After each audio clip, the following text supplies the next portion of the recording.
modern science fiction directors sometimes put the lens flare in on purpose. Why on earth? What's the next trend? Dead fly on the lens? Jeez. Watch. You won't believe me, but you just watch. It'll happen. Some big shot will do it for one scene, and the following year, everyone will be doing it.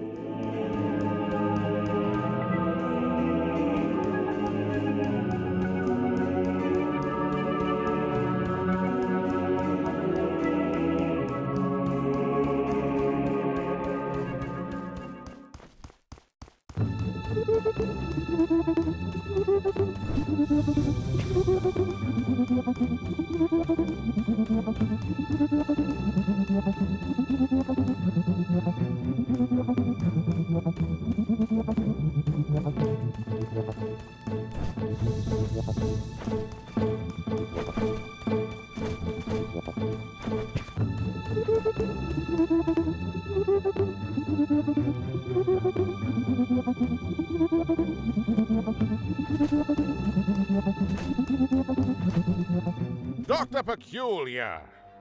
Yes, Your Eminence? Release the Mechameleon! But Your Eminence, the Mechameleon isn't ready. What is the meaning of this? I thought he was completed! Genius is never completed, Your Eminence. I was just preparing to install a chainsaw on his tail. Enough! Your tinkering costs me precious gold and time! You do not have that luxury, Dr. Peculiar. Yes, Your Eminence. Releasing the Mechameleon at once. Ah, Ludwig. Yeah, good old Ludwig. We cast an actual doctor to play Dr. Peculiar. Never again. Oh my God, he was a cranky old coot. May he, rest in peace. The costumes, the script, the creature effects, you name it, he wouldn't stop criticizing everything. Well, in his defense, I think he did have some early signs of dementia or something. He was always getting lost on set, forgetting his lines, making up new ones. Yeah, it was cute. Midway through a scene, he'd just yell, "Where are my pills?" It was like a catchphrase. We almost left a few of them in. I have to say that the incredible job the animators did with the King Gorilla can only be outdone by their work in the Mechameleon. I'll leave further comments for later in the film, but this was truly an epic creation.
we see our first glimpse of a technique I used throughout the movie.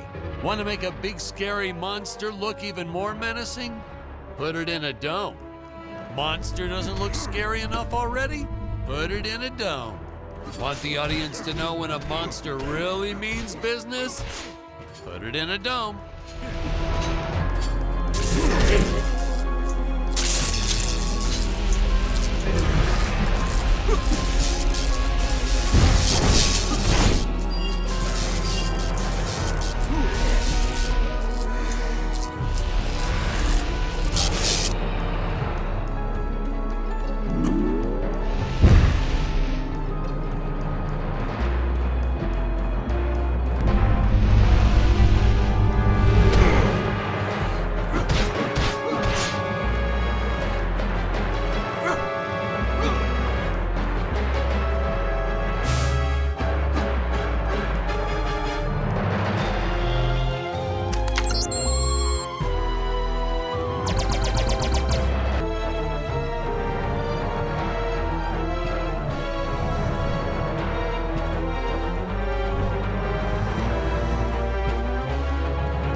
Saucers. Oh, these guys were just adorable.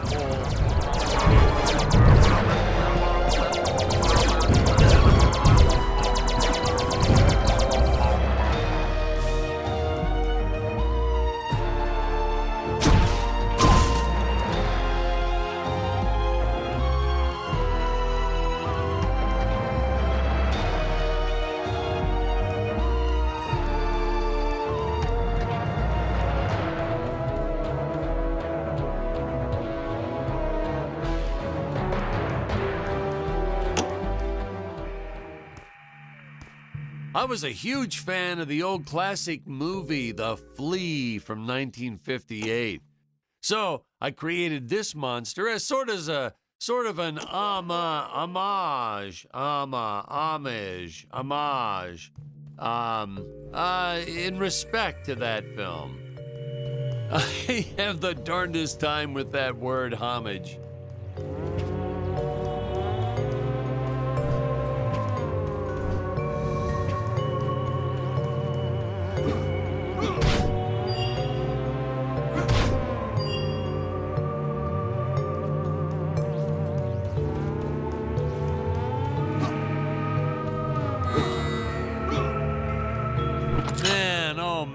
That whip.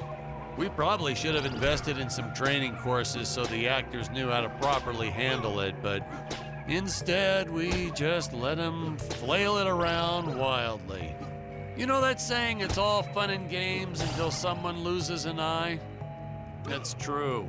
And that's the story of why the Emperor wears that metal monocle. Greg was a real trooper about it, though.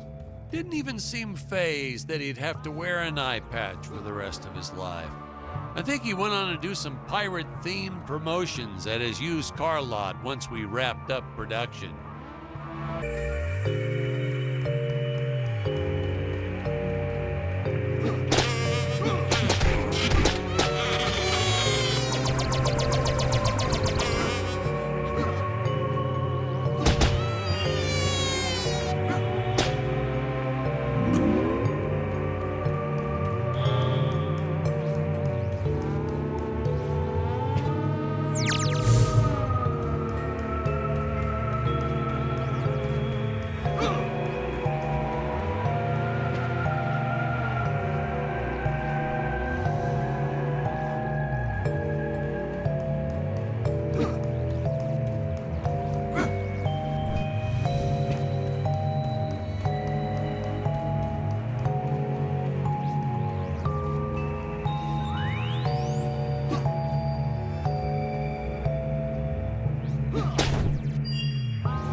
my mechameleon?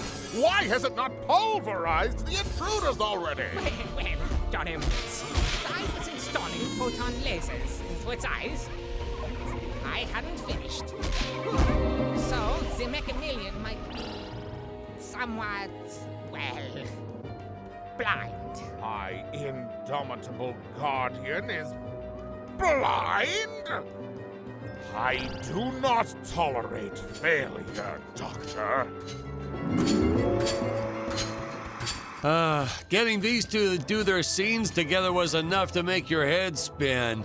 They weren't, strictly speaking, actors. Well, not in your usual sense. Ludwig here, or Dr. Peculiar, actually was a doctor. I think I told you that before. Greg, our emperor, well, that's a whole different can of beans. Our casting guy found him at a used car lot.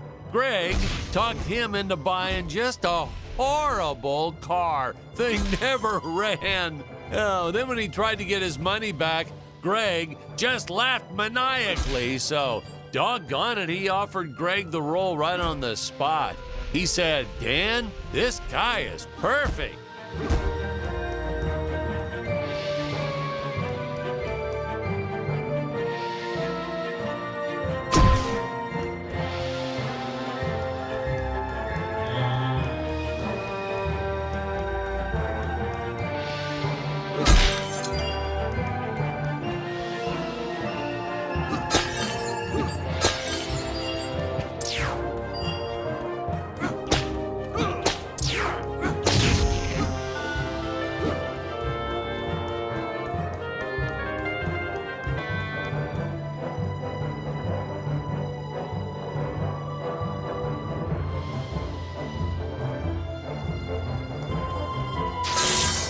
We were running out of extras and clay sculptures, but we needed more monsters. Oh, please, more monsters. So we had this brilliant idea.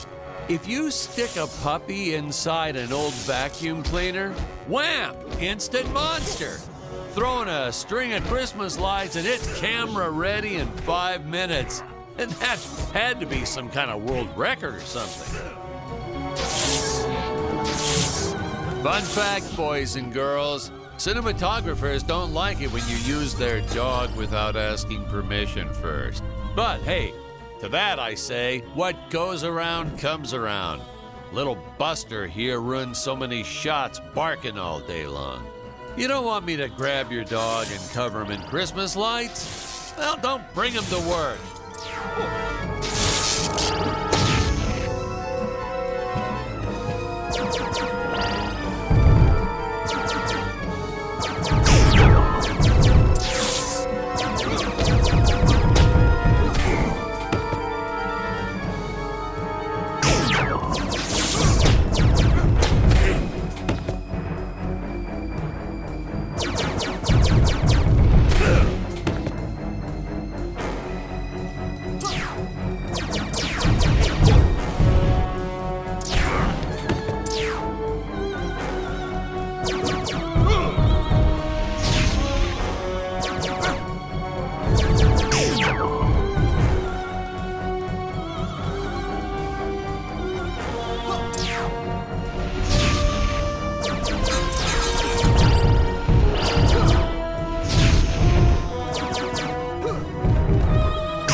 at the altitude where Dick's rocket ship had crash landed at the start of the film. When I think back about all the work we did, building this darn tower and making models and costumes and sets and props, and then trying to keep it all straight during filming and not getting anything all mixed up. It's exhausting. Just thinking back on it is exhausting. I wish I could tell my younger self to just direct romantic comedies. It's the only way you'll get a good night's sleep.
Fun fact, the statue of the Emperor is actually as big as it looks on screen.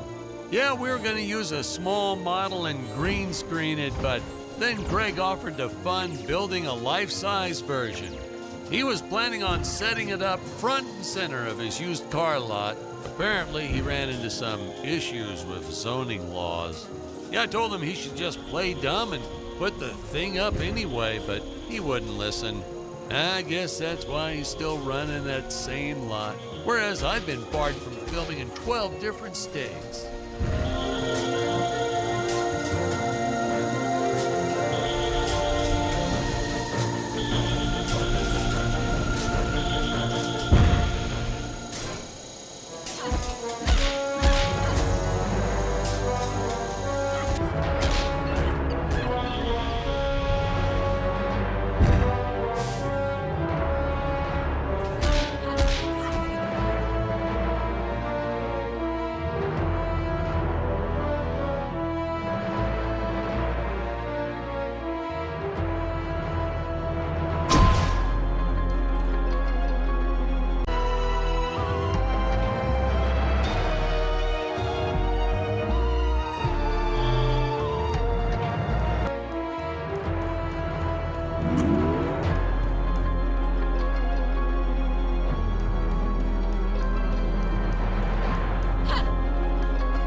action in this scene reminds me of a big fight I had with the studio head.